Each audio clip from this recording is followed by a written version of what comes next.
Buenos días, buenas tardes o buenas noches con todas las personas que están viendo este video y están en el Zoom. Y bueno, estamos en el día 10 de abril. Vamos a estudiar los capítulos 22, 23 y 24 de Segunda de Samuel. Y por ende también le damos la conclusión a este libro. Y bueno, un libro menos, un libro más, ¿no? Un libro menos por leer, un libro más aprendido. Entonces, eh, bueno, parece mentira, pero hemos leído ya algunos libros. Yo sinceramente cada vez que termino un libro me emociona bastante. A continuación vamos con Salmos. ¿Por qué? Muchos dirán, pero bueno, los libros que siguen son Reyes y Crónicas y bueno, etcétera. No vamos en el orden no vamos en el orden de la Biblia, vamos en el orden cronológico de cómo se escribió la Biblia o de cómo debería de estar, ¿no? Para esta manera también poder entenderlo un poquito mejor. Entonces los salmos, pues bueno, siguen, pues son las palabras de David, de Salomón también y bueno, de otros personajes más. De igual manera va a ser van a ser aproximadamente, uy, ¿dónde estoy? Van a ser aproximadamente casi 2 meses de solamente Salmos y Eclesiastés. Sí, 2 meses. Tenemos 2 meses de descanso, prácticamente. Porque hacer estos libros, por ejemplo, Samuel, Reyes, todos estos libros de historia, pues bueno, hay que conectar los puntos, los personajes. Es un poco cansado, la verdad, hacer un poco eso. A veces uno se confunde, como el video de ayer, que estaba confundiéndome de nombres. Disculparán si algún momento me confundo, por favor corríjame en los comentarios para rectificar el error quizás en algún otro video o bueno, cualquier cosa, ¿no? Entonces, eso sigue Salmos y bueno, aquí vamos a estar un poco más relajados, hemos de coger tal vez un poco de ventaja, tal vez hemos de adelantar, no lo sé, vamos a ver qué sucede con Salmos, Proverbios y Eclesiastés, que son mis libros, bueno, Proverbios y Eclesiastés son mis libros favoritos casi de la Biblia. Pero bueno, vamos ahí, ¿no? Una vez más, no se olviden de mandarme sus nombres para el muro de oraciones, y gracias a las personas que colaboran con esto, gracias a sus colaboraciones esto sigue siendo posible, yo les digo así, que o sea porque ustedes siguen colaborando, este proyecto sigue en la realidad y bueno, es Dios que provee todo, ¿no? La verdad. Vuelvo y repito, yo sinceramente creo que tal vez este sea el último año que estemos así quizás un poco tranquilos. Creo que ya a partir del año 2020, 2021 van a venir cosas medias complicadas, ¿no? No es poner fechas, simplemente digo que se, se, se avecinan acontecimientos importantes en el mundo profético, ¿no? Entonces, yo sinceramente quiero terminar este año bíblico. Ojalá pudiera hacerlo a más tardar en enero, que yo sé que hasta enero me de extender, pero ojalá más tardar en enero, ojalá fuera en diciembre. Pero bueno, vamos al grano, ¿ya? Vamos a ver lo que es un Salmos de David. Vamos a ver el primer Salmos, de hecho, que vamos a leer ahora. Vamos a ver las últimas instrucciones de David, vamos a ver los valientes de David y vamos a ver al final el pecado de David, que fue un censo. Y bueno, etcétera. Eso va a ser prácticamente... ¿Listo? Ya. Eso es prácticamente lo que vamos a ver hoy día. No hay mucho que ver, la verdad, es cosa suave. Así que vamos a hacer una oración para empezar el estudio de hoy, ¿ya? Oremos. Padre nuestro que estás en el cielo, santificado sea tu nombre. Mi Señor, gracias por un día más de vida. Gracias, mi Dios, por habernos permitido, Señor, estudiar un libro más, mi Dios, de tu palabra santa divina. Gracias, de verdad, por ese privilegio, por ese don, por ese honor, mi Señor. Poder, mi Dios, haber completado, Señor mío, primera y segunda de Samuel es un logro más, Señor mío, en este año. Por favor, permítenos continuar, mi Señor, en el estudio de tu palabra santa divina. Seas tú, mi Dios, quien instruya cada uno de estos videos. Discúlpame, mi Dios, y perdóname, Señor mío, y hazme ver mis errores, Señor mío, cada vez que los cometa. Por favor, no quiero enseñar aquí nada falso, Señor mío, ninguna mentira, Señor, sino solamente la verdad. Ayúdame y ayúdanos a cada uno de los que hemos emprendido esta tarea, mi Señor, a poder finalizarla. De igual manera, te pedimos por el muro de oraciones, por cada uno de los nombres que están escritos ahí. Tú más que nada conoces las necesidades de cada persona, Señor mío, que están ahí escritas. Te lo pedimos todo sin merecerlo, en el nombre de tu amado Cristo Jesús. Amén. Bueno, capítulo 22, versículo 1 dice, y habló David a Jehová las palabras de este cántico, el día que Jehová había librado de la mano de todos sus enemigos y de la mano de Saúl. O sea, este Salmos, o este capítulo, el capítulo 22, está fuera de contexto, en el sentido de, realmente esto fue después, o más bien dicho, antes a ver, esto está en el capítulo 8 más o menos. Ya. Esto entra después del capítulo 8. Es justamente antes de que David haga eh, esta buena obra con Mefiboset, ¿no?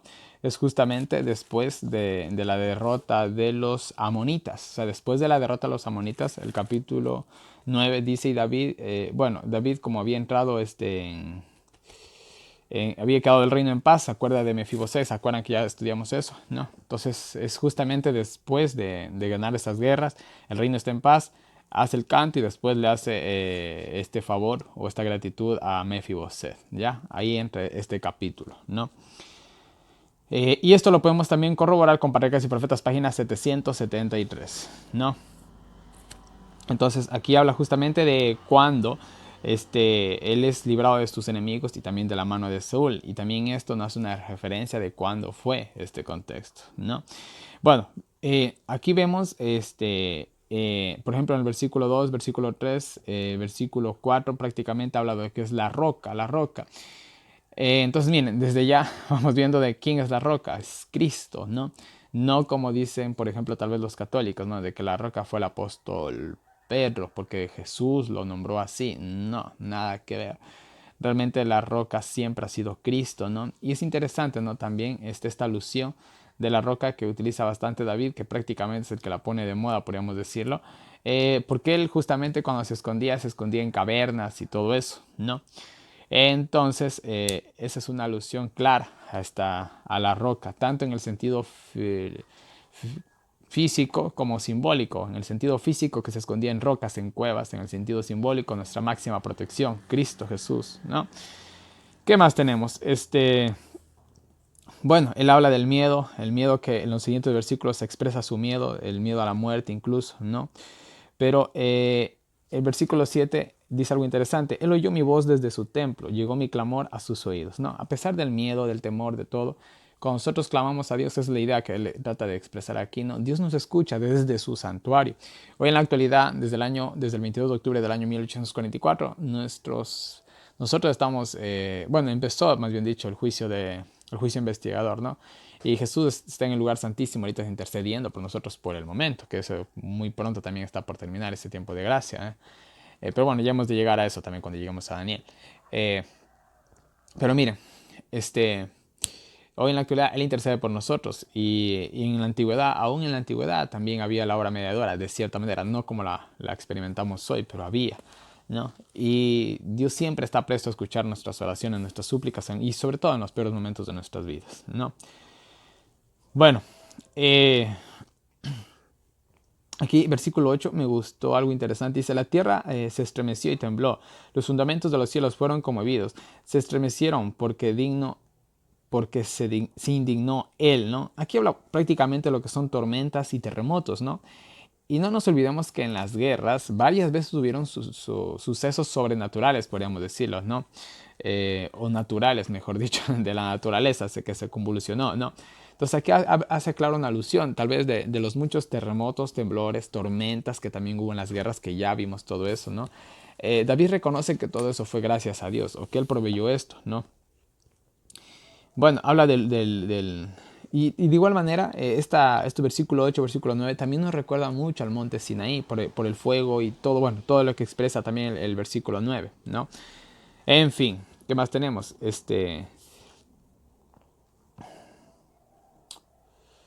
Ya. También en versículos 10, 11, 12 habla de un Dios en medio de la tormenta, ¿no?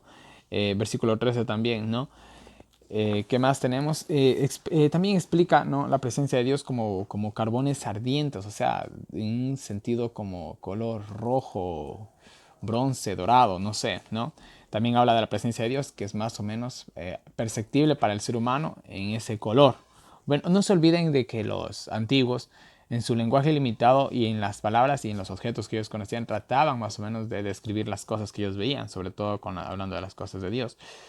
Pero bueno, qué más tenemos? ¿No? Bueno, aquí también nos hace la idea en los siguientes versículos 14, 15, 16 de un Dios que lanza rayos, ¿no? Un Dios que controla los poderes sobrenaturales, mejor dicho, ¿no? Que sus armas son los fenómenos naturales, ¿no?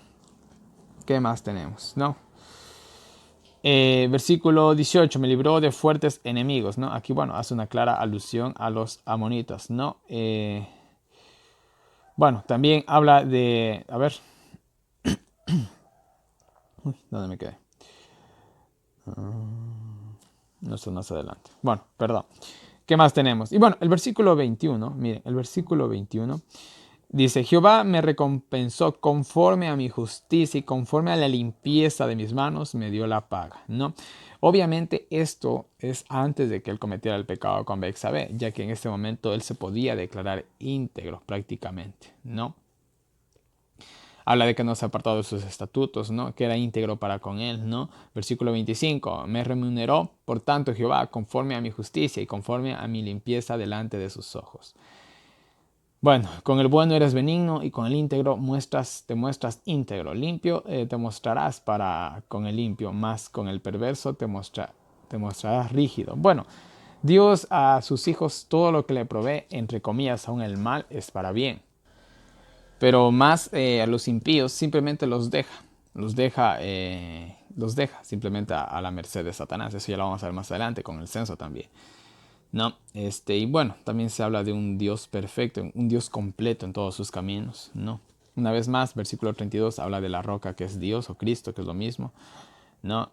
Habla de la firmeza que le hace tener, que tiene en Dios. Acuérdense, en la antigüedad, para hacer por ejemplo, hoy en la antigüedad, perdón, hoy en el presente, perdón, hoy en el presente, cuando nosotros vamos a construir una vivienda, una casa, nosotros vamos y vemos cómo está la tierra, cómo están los cimientos, ¿no?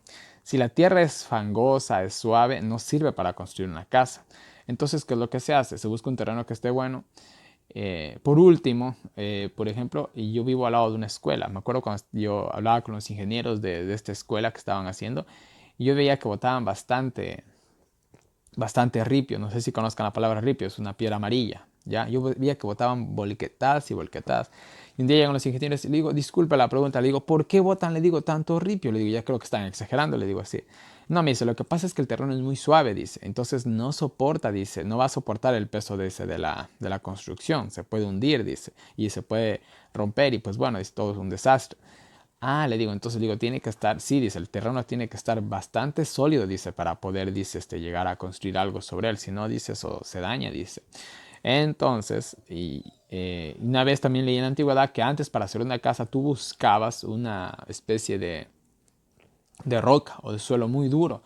Ahí construías una casa. ¿Se acuerdan del hombre que construyó su casa sobre la roca y el hombre que construyó su casa sobre la arena? Ya, la parábola es literal, realmente es literal.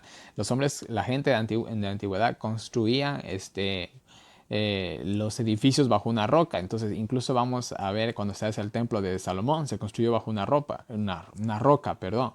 Y después habla de la roca rechazada, pero bueno, ya hemos de llegar ahí, ¿no? Entonces, miren, Dios es nuestra roca, y si nosotros estamos en Él, pase lo que pase, vengan las tormentas que vengan, esa es la idea, ¿no? Vamos a estar firmes, no vamos a tener el miedo tal vez de que nos vaya a ir mal, ¿no? Esa es la alusión de todo esto, ¿no? ¿Qué más tenemos, no?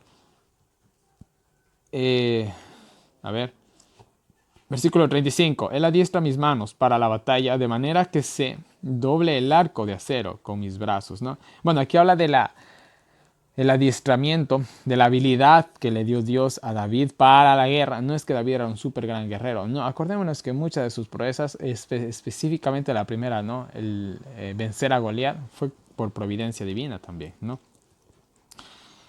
Bueno, versículo 36 nos habla del escudo, ¿no? Que él es nuestro escudo de nuestra salvación, literal y simbólico. Bueno, David como un guerrero sabía y entendía la importancia de un escudo. Ahora, y de igual manera en el sentido espiritual, Dios es nuestro escudo. Pero bueno, es algo que tal vez siendo guerreros podríamos llegar a entender un poco mejor. Pero bueno, ¿qué más tenemos? Bueno, el versículo 37 nos habla de que Dios nos hace espacio en lugares estrechos, pues, pasemos por donde pasemos, ¿no? Este versículo 40, pues tú me ceñiste de fuerzas para la batalla y subyugaste debajo de mí a los que contra mí se levantaron, ¿no?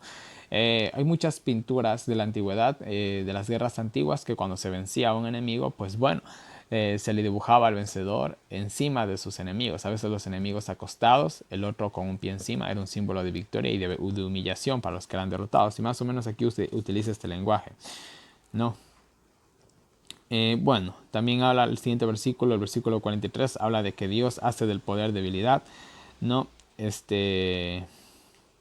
Versículo 44, tú me has librado de las contiendas de mi pueblo, tú me has guardado para que sea cabeza de naciones, pueblo que yo no conocía me servirá, ¿no? Y bueno, aquí habla de David que sí, fue rey prácticamente en ese momento, fue el rey más grande del mundo, podríamos decirlo, ¿no? Ahora miren, el propósito de Dios siempre ha sido unirnos bajo su gobierno, ¿no? Y esa era la idea del pueblo de Israel, siempre fue la idea del pueblo de Israel. Que David y otros reyes estuvieron a punto de lograrlo, o estuvieron en el intento de lograrlo, podríamos mejor decirlo, ¿no? Pero bueno, ya saben cómo fue la historia, ¿no? Y bueno, versículo 47 al 51 es la sección final. Vive Jehová y bendita sea mi roca, sea enaltecido el Dios de la roca de mi salvación. Es Dios quien por mí hace venganza y quien sujeta a los pueblos debajo de mí. ¿De quién es la venganza? ¿Quién no hace justicia? Es Dios. Nosotros tenemos que aprender a dejar las cosas a Dios, ¿no? Así como David siempre dejó el caso de Saúl en las manos de Dios, nosotros de igual manera, y muchas otras justicias que también hizo David, ¿no? Pero bueno, versículo 49, tú me levantaste en alto sobre los que se levantaron contra mí, me libraste del varón de iniquidades, ¿no? Y bueno, habla simplemente de la salvación de Dios, ¿no? Eh, a ver, versículo 51 y final dice, Él es la torre de salvación para su rey y hace misericordia a su ungido, a David y a su simiente para siempre, ¿no? Y bueno, ahí termina lo que es el Salmos de David, ¿no? Y bueno, aquí vemos, ¿no? La bendición y también obviamente un recuerdo, ¿no? De David, de cuando fue bendecido por el profeta, ay, se me fue el nombre, por el profeta, ¿cuál era? Natán creo que era, si no me equivoco. Bueno, por el profeta Natán, creo que profeta Natán o Gad, bueno, no me acuerdo. Cuando fue bendecido por él, ¿no? Entonces, le prometió una simiente larga, ¿no? Le prometió una simiente larga, ¿no? Y bueno, eso fue prácticamente lo que más o menos llegó a ser Cristo o Dios, porque Dios hace su parte, pero nosotros también tenemos que hacer nuestra parte, ¿no? Y bueno, de igual manera, vuelvo y repito, la idea de que el pueblo de Israel sea cabeza y Dios estaba aquí proveyendo para que sea cabeza del mundo, era para que el mundo conozca el plan de salvación. En la actualidad, el adventismo, por ejemplo, ha llegado tan lejos, ha llegado a todas partes del mundo. Pero ¿cuál es la idea de eso? Es que justamente la gente conozca de salvación, ¿no? Esa es la idea, ¿no? Y bueno, mis queridos hermanos, fin del Salmos. Vamos al capítulo 23, vamos a ver las últimas palabras de David, ¿no? Y bueno, del versículo 1 al versículo 7 es un pequeño salmo, en realidad, es un pequeño salmo. Y miren lo que dice. Estas son las palabras postreras o últimas de David. Dijo David, hijo de Isaí, dijo aquel varón que fue levantado en alto. Fue levantado en alto porque obviamente que David era de un origen bastante humilde, ¿no? El ungido de Dios de Jacob, el dulce salmista de Israel. Bueno, aquí incluso la alusión, ¿no? El dulce salmista de Israel, ¿no? Pues bueno, se refiere en su sentido poético, ¿no?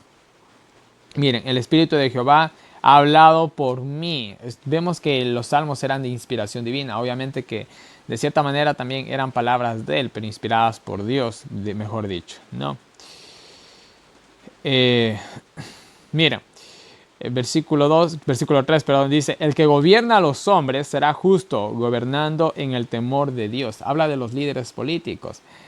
Imagínense en algún universo paralelo que nuestros líderes políticos tuvieran el temor de Dios.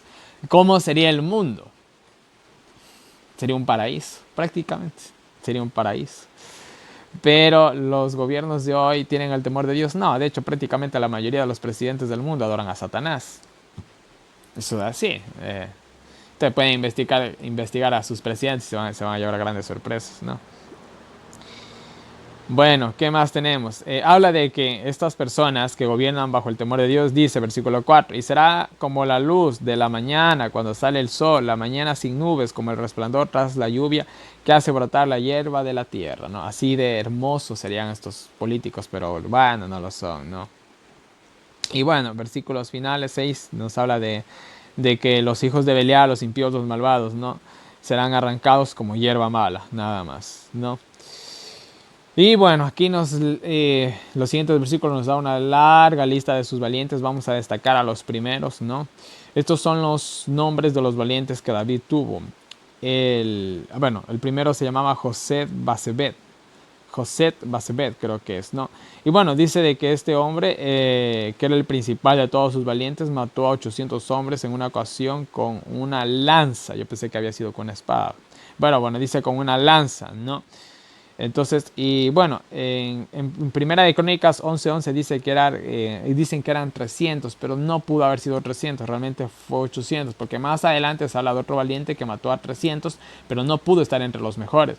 Entonces no fue 300, realmente fue 800. Y en otros escritos, sí, se confirma que realmente fueron 800 que mató este hombre con una lanza. O sea, imagínense en este hombre, cómo habrá sido, no tal vez en tamaño, sino en agilidad. O sea, una máquina totalmente, ¿no? Wow. En fin, ¿no? ¿Qué más tenemos? Y bueno, era uno de los tres más valientes de David, ¿no? A ver, ¿qué más tenemos? Y después tenemos... Ya, después dice que había otro que se llamaba Eleazar, ¿no? Que también era de los tres valientes, ¿no? Dice que este se levantó contra los filisteos y peleó, dice, al punto que su mano se quedó pegada a la espada. No pegada, pegada, sino en el sentido tal vez de que después de sujetarla tanto tiempo no podía abrir la mano. En ese sentido, como quien dijera acalambrada, ¿no? Prácticamente así le quedó al pobre la mano, ¿no? Después dice de tenemos otro que se llamaba Sama, ¿no? Que defendió una parcela él solo de los filisteos, ¿no? Y bueno, imagínense cuántos hombres también habrán sido. Y uno solo para tantos, imagínense que tal vez, bueno, cómo habrán sido esas batallas también, ¿no? Y bueno, estos eran tres de los 30 principales de David, eran hombres realmente gladiadores, máquinas prácticamente asesinas, ¿no?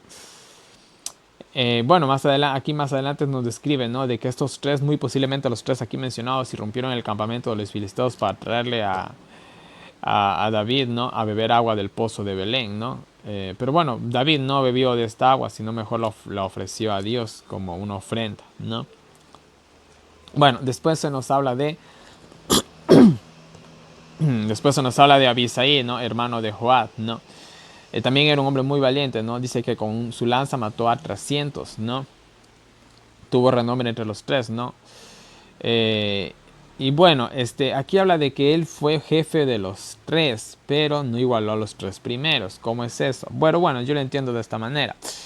Para, para liderar a veces no se necesita tal vez tanta agilidad como estos tres primeros guerreros de David, estos tres primeros valientes de David, sino que también se necesita astucia e inteligencia. Es como, por ejemplo, les voy a poner un ejemplo bien práctico, ¿no? En una construcción, ¿ya? Se necesita tal vez a hombres fuertes. Claro que se necesita a hombres fuertes, pero también se necesita alguien que sepa construir. En este caso sería el maestro de la obra, ¿no? Entonces, más o menos, Abisai podríamos decir que él era el maestro de la obra, y estos tres valientes, pues bueno, eran sus albañiles, ¿ya? Yo lo veo así, sinceramente. Entonces, él lideraba a estos tres, que estos tres, por más bestias salvajes para pelear que hayan sido, debieron tal vez de haber necesitado tal vez alguna dirección militar, ¿no? Que es más seguro lo que pasó, y Abisai era el que los comandaba en ese sentido, aunque no era tan fuertes como ellos, ¿no? Yo lo veo así. Bueno, aquí también se habla de otro que se llamaba Benaí, ¿no? Dice que mató a dos moabitas valientes o fieros como leones. Han de haber sido dos guerreros muy prominentes, ¿no? Para llegarlos a escribir aquí, ¿no? Y él mismo dice que descendió y mató a un león en medio de un foso en tiempos de la nieve. O sea, imagínense, en época de inviernas mató a un oso, perdón, a un león en medio de la nieve. Ahora imagínense pelearse con un león y matarlo. Wow. Pero en fin. También habla de que mató a un egipcio, ¿no? Este egipcio, según Primera de Crónicas, capítulo 11, versículo 23, dice que medía 5 codos, aproximadamente 3 metros, así redondeando, ¿no? Y bueno, algo que también le hizo destacar, ¿no? Este era Benaí, estoy hablando de Benaí, perdón. Benaía. Benaía. ¿Cómo se pronunciará? Disculpen, que estos nombres se me hacen tan difíciles a veces pronunciar. Está B-E-N-A-I-A. Benaía. Benaía, creo que así se pronuncia, disculparán. Entonces, Benaía es el que mata a estos dos moabitas, mata a este egipcio, mata a este león, etcétera, etcétera, etcétera. Realmente un hombre bastante, bastante valiente.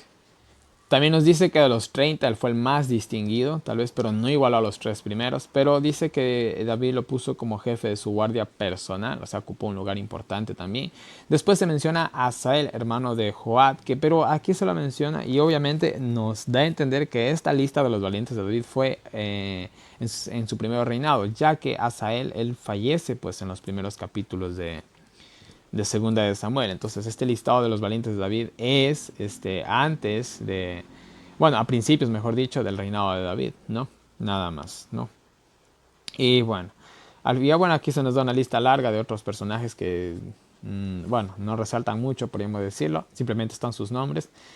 Y nos habla que al final eran 37 por todos los valientes de David, en total eran 37, ¿no? Y bueno, vamos al capítulo final, vamos al capítulo 24, ¿no? Y nos dice, y aquí vemos el último pecado de David y a la vez su último arrepentimiento también, ¿no? Registrado, ¿no? En el libro de Samuel, porque la historia es un poquito más larga de David, ya lo vamos a ver con los salmos, pero, perdón, con reyes y crónicas. Pero bueno, vamos al capítulo 24 y dice, y volvió, dice, a encenderse el furor de Jehová, dice, contra Israel, e incitó a David contra ellos a que dijese, ve, cuenta Israel y a Judá. Ahora miren, aquí parece que Dios le hace hacer algo malo a David. No es así. Miren, si nosotros vamos a Primera de Crónicas capítulo 21 y versículo 1, vemos que realmente era Satanás el que estaba instando. El lenguaje aquí que dice y que Jehová instó a David, no es que Jehová instó, simplemente que Jehová permitió que Satanás lo tentara, sería de una mejor manera, ya que Dios no tenta a nadie. No se olviden de ese principio, por favor, ¿no? Y bueno, entonces, bueno, y debido a este censo, bueno, ¿qué es lo que está sucediendo aquí? Vamos a explicarlo un poquito. Dios dice que se enoja, ¿no? con el pueblo de Israel. ¿Por qué se enoja? No se explica en sí, el texto bíblico no explica por qué Dios está enojado. Según Patriarcas y Profetas, página 809, lo que había pasado es que el pueblo se había llenado de orgullo nacional, al igual que David. Entonces quisieron hacer una enumeración de sus ejércitos, ¿no? Para ver qué poder tenían y de esa manera poder extender su territorio. Mira, el extender su territorio no era nada malo, lo podían hacer, pero el problema es que ellos no tenían que confiar tanto en la fuerza de sus ejércitos o de sus soldados o en los números, sino que ellos tenían que confiar en Dios, eso es todo. Entonces, al hacer el censo, era una falta de fe que estaba haciendo David para con Dios. Entonces ahí estribó el problema. Ese fue realmente el problema, ¿no? De que ellos dejaron de confiar en Dios y comenzaron a confiar en sus fuerzas. Ese fue el gran problema. Entonces comenzó a haber orgullo nacional. David se le metió la idea de hacer el censo y lo hizo. Y por medio de David, a la final Dios castiga a todo el pueblo, ¿no? Eso es lo que está sucediendo aquí, ¿no? Entonces el rey da la orden de censar al pueblo, de Dan hasta Berseba, ¿no? Y bueno, entonces Joab se rehúsa. Joab por ahí, Joab tiene sus partes malas en la historia, ¿no? Pero bueno, yo creo que a veces, no estoy excusando ni estoy diciendo que lo que Joab haya hecho esté bueno, ¿no? Pero a veces, miren, alguien tiene que a veces hacer el trabajo sucio. Yo les digo así, ¿no? Alguien tiene que a veces hacer el trabajo sucio, ¿no? Alguien tiene que hacerlo a veces, ¿no? De cierta manera, de cierta manera. No estoy excusando ni diciendo que hay que hacer las cosas malas, sino que a veces las cosas dan, se llegan a cometer, se llegan a hacer, pero justamente, y si no lo hacía él, ¿quién lo hacía, no? A veces es así, ¿no? De igual manera el pueblo de Israel, ¿no? Cuando se tomó la tierra de Canaán, tenían que hacer las guerras. quieran o no quieran. Alguien tenía que hacerlo, ¿no? Y bueno, en fin. Bueno, Joab se rehúsa, Joab le dice que no lo haga, que no era bueno hacerlo. Realmente Joab en ese sentido se ve aquí, bueno, resplandece, destaca mucho en ese sentido, ¿no? Dice que la palabra del rey pudo más que la de Joab y que la de los capitanes del ejército. Incluso los capitanes del ejército de Israel estaban en contra, pero no pudieron contra David. David ya dio la orden y pues bueno, eso se hizo, ¿no? Y bueno, dice que cogieron y censaron todo Israel. Aquí se describe todo Israel, ¿no? Y volvieron, dice, a Jerusalén al cabo de 9 meses y 20 días. Fue un censo bien minucioso, ¿eh? Bien minucioso para demorarse casi un año. Fue bien minucioso, ¿no? Y bueno, dice que en total, con los de Israel y los de Judá, de Israel eran 800,000, de Judá dice que eran 500,000. Estamos hablando de números redondos. Aquí está escrito números redondos. Pudo haber sido un poquito más tal vez, ¿no? Pero en total estamos hablando de 1.300.000 soldados o hombres o jóvenes dispuestos para la guerra. No, no todos obviamente diestros en la espada, pero sí en la edad de guerra, ¿no? Ahora, en el versículo 10 dice que, a ver, bueno, después de haber contado al pueblo, dice que David se arrepintió. Se dio cuenta que había hecho mal, ¿no? Pero bueno, dice que se levantó Gad en la mañana, fue ante David. Bueno, Gad es por mandato divino, ¿no? A ver. Ya, bueno, Dios habló a Gad, Gad vino y le habló a David y le dijo, mira, Dios te va a poner 3 cosas para que elijas por castigo de lo que acabas de hacer, ¿no? La primera es, ¿quieres que te vengan 7 años? Bueno, realmente son 3 años. Aquí hubo un error en esta traducción. ¿Realmente quieres que te vengan 3 años de hambre en tu tierra? Le hace esa pregunta. Primero, o segundo, que huyas 3 meses delante de tus enemigos, o el último, o que 3 días haya pestilencia en tu tierra, o haya plaga de parte de Dios en tu tierra, ¿no? Entonces David aquí toma una decisión súper sabia, ¿no? Eh, dice que él elige, miren lo que dice el versículo 14, dice, caigamos ahora en mano de Jehová, porque grandes son sus misericordias, y no caiga yo en manos de hombres, ¿no? Entonces miren, y es verdad, ¿no? Porque más adelante bueno, a ver, ya, entonces más adelante, bueno, vemos de que dice que bajó el ángel de Jehová, ¿no? Su ángel destructor, ¿no? Y hirió, dice, al pueblo de Dan hasta Berseba, y bueno, fueron 70,000 los muertos, ¿no? Una vez más, números redondos, ¿no? Y dice que cuando el ángel extendió su mano o su espada sobre Jerusalén para destruirla, Jehová se arrepintió de aquel mal. Bueno, ahí se cumplió la predicción de David, ¿no? De que realmente Dios es misericordioso, ¿no? Entonces Dios, al ver a su buena amada ciudad de Jerusalén, se arrepintió o frenó, mejor dicho, la masacre, ¿no? Entonces dice de que Dios retiró a su ángel, ¿no? Es lo que nos dice aquí. Y bueno, una vez más vemos eh, la acción de los ángeles siempre en la historia humana, ¿no?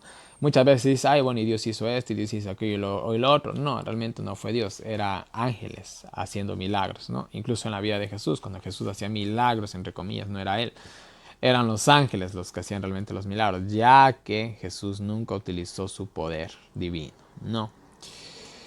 Y miren, versículo 17 dice, yo pequé, es lo, palabras de David, yo pequé, yo hice la maldad, ¿qué hicieron estas ovejas? Te ruego que tus manos se torne contra mí y contra la casa de mi padre, ¿no? Entonces miren, claro, entre comillas el pecado había sido de David, pero no solo David había este pecado, realmente había sido toda la nación, y eso lo podemos ver en Patriarcas y Profetas, página 810 y 811, ¿no? Se castigó obviamente el orgullo de David y a su vez, castigando el orgullo de David, se castigó al pueblo, o sea, se castigó a todos, ¿no? Pero vemos la benevolencia de David, nos recuerda mucho a un poco a Moisés, ¿no? Cuando Moisés quiso que se borrara su nombre del libro de la vida con tal de que se salvara el pueblo, ¿no? Y aquí una vez más vemos a un rey justo, ¿no? Que se lamenta por su pueblo, ¿no? Algo que hoy en la actualidad muchos líderes políticos ni siquiera perciben eso, ¿no? Pero bueno, esa es otra historia, ¿no?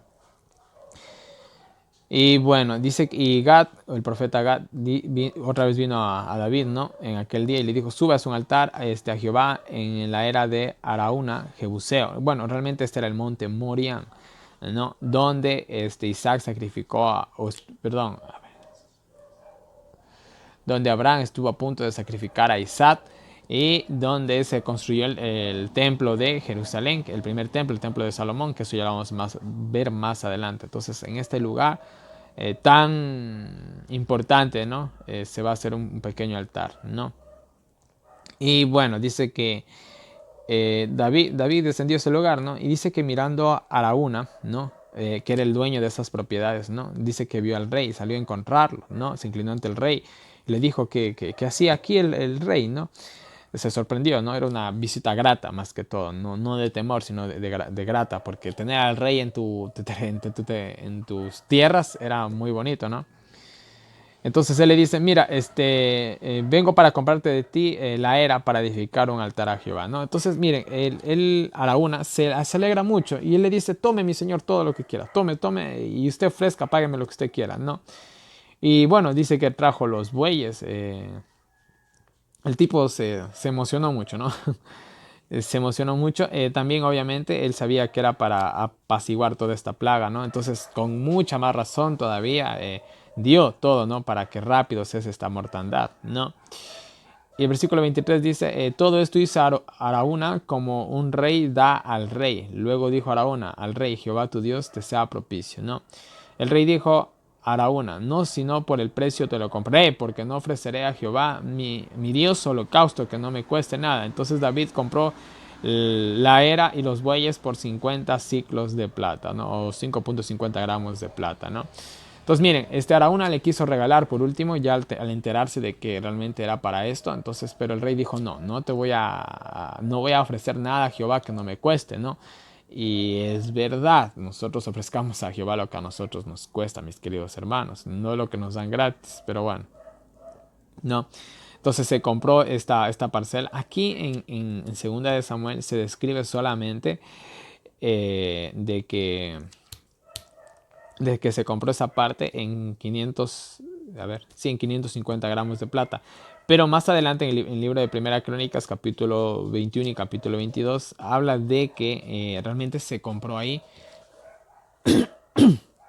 en una cantidad más importante de oro. Bueno, no solamente se compró la parcela, sino se compró toda la montaña prácticamente, ¿no? Pero eso se ve en Crónicas, ya vamos por allá. Y eso es cuando ya se va a construir el templo, ¿no? Y también nos dice en Primera de Crónicas, capítulo 21, que cayó fuego del cielo aquí y encendió el holocausto. Y ahí, en estos capítulos, también se habla de que se decidió de que aquí se construyera el templo de Salomón. David lo decidió y después Salomón lo hizo, ¿no? Y bueno, versículo 25 termina, y edificó allí David un altar a Jehová, y sacrificó holocaustos y ofrendas de paz, y Jehová escuchó la intercesión por la tierra, y cesó la plaga en Israel. Y bueno, todo termina ahí, y de esta manera también, mis queridos hermanos, termina el libro de Segunda de Samuel, y a continuación vamos a tener los salmos, y yo sé que van a ser una maravilla, va a haber mucho aprendizaje ahí. Y bueno, mis queridos hermanos, vuelvo y repito, un libro menos, un libro más. Yo personalmente estoy emocionado. Un libro más hemos terminado, un libro más hemos aprendido, más historias, más conocimiento. Ya en sí es mucho lo que hemos aprendido hasta el día de hoy, pero bueno, y yo creo que va a haber mucho más que aprender. Ya han sido algunos libros, ya siquiera han de ser unos 100 videos que vamos haciendo. Vamos casi la tercera parte completando la tercera parte del año bíblico. Yo me emociono, la verdad. Para mí parece un sueño, parece algo increíble. Algo que la verdad a veces ni me la creo, ¿no? Que hayamos podido hacer tanto hasta el día de hoy. Para mí esto ya es un logro, ¿no? Pero terminar la Biblia sería la gloria, sinceramente, ¿no? Y bueno, mis queridos hermanos, una vez más, tienen en pantalla toda mi información de contacto para todas las personas que me quieran escribir al WhatsApp, preguntas, sugerencias, correcciones, cualquier cosa, háganme llegar por WhatsApp. De igual manera, ahí tienen las diferentes maneras en que me pueden colaborar. En la descripción de este video no se olviden de ir a diagramas para poder descargarse todos los diagramas, mapas, dibujos que les he estado compartiendo a lo largo del año bíblico. De igual manera tienen un enlace para PayPal para todas las personas que me quieran colaborar por ese medio. Y no se olviden de orar por el muro de oraciones. Y bueno, mis queridos hermanos, no les canso más. Que Dios nos bendiga con nosotros, nos ayude a seguir adelante y nos vemos el día de mañana con un nuevo video.